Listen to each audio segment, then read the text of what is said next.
mga talentong ibinigay ng Panginoon sa atin ay dapat patuloy na pagyamanin. Ito ang madalas na ituro ng pintor na si Rodel Buban. Bata pa lamang siya ay nadiskubre na niya ang talento sa pagguhit. Sa school, pag tinatanong ko ano yung gusto mong maging, sinusulat ko doon yung I want to be a great painter, ganyan-ganyan. Tapos tinutuloy-tuloy kasi sumasali nga ako sa mga poster making contest. Yung mga gamit na nakukuha ko doon, yun ang pinagtutuloy-tuloy ko. Kasi lumaki ako sa mahirap na families, wala naman akong gamit. Pero dahil doon sa mga gamit na nakukuha ko sa contest, yun yung ginagamit ko. Ngunit ang pangarap na ito ni Rodel ay hindi naging madaling abutin para sa kanya. Kahit na marami akong naririnig na mga negative words, discouragement, hindi yun masyado naka-apekto sa akin kasi mas inisip ko yung mararating ko balang araw. Yun ang mas inisip ko. And naniniwala naman ako na yung talent na yun, binigay sa akin ni God yun. At may purpose siya kung bakit nasa akin yun. So tuloy-tuloy pa rin ako. Kahit na ang dami ko narinig negative and kahit na mahirap kami. So hindi naging dahilan din sa akin yung, ay wala akong pera.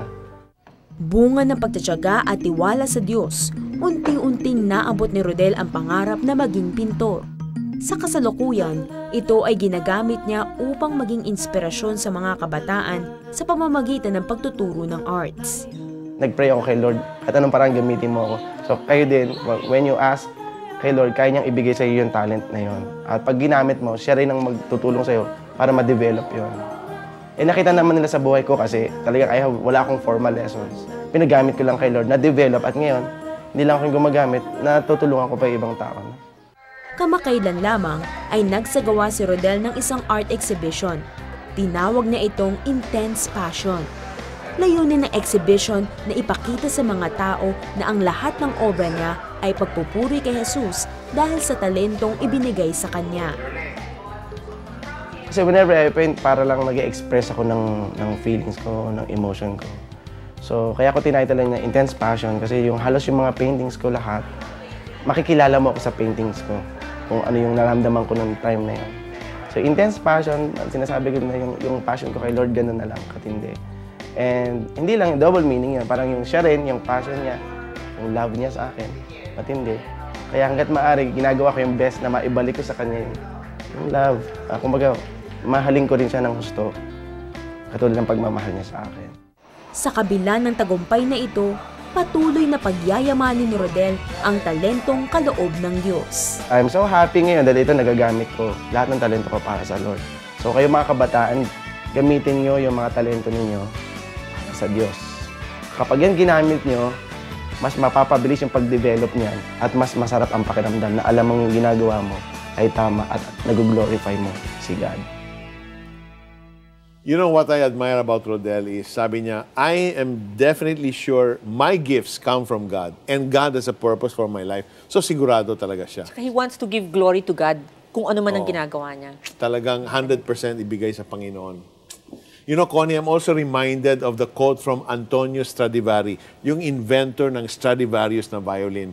Behind the finest, most excellent violins in the whole world.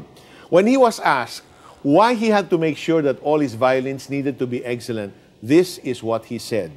God needs violins to send His music into the world.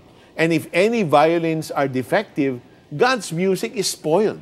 Then ultimately, the primary reason why we need to be excellent in whatever we do is because we serve an excellent God and He deserves our best.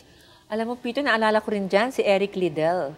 When he runs, di ba yung Chariots of Fire? When he runs, he knows it gives God pleasure. He's running for God. He's running for God. So he uses what he has, what ability, what gift God has given him for God's pleasure. Ay, sarap. You know, in His Word, God Himself encourages us, everyone, to excel. In fact, in 2 Corinthians chapter 8, verse 7, He tells us, but just as you excel in everything, in faith, in speech, in knowledge, in complete earnestness, and in your love for us, see that you also excel in this grace of giving. At sa ating mahal na wikang Pilipino, ikalawang aklat ng mga taga-Korinto, sabi po dito, subalit habang kayo'y sumasagana sa pananampalataya, sa pagpapahayag, sa kaalaman, sa kasipagan, at sa inyong pag-ibig sa amin, sikapin din ninyong manguna sa pagkakawang gawa. And that's our prayer for you, that you will excel in all areas of your life. Again, let's all continue to remind ourselves to be the best at whatever we do because we serve an excellent and perfect God. So, pursue excellence. Pursue God. Maraming salamat po sa inyong lahat. God bless you all more than you can imagine.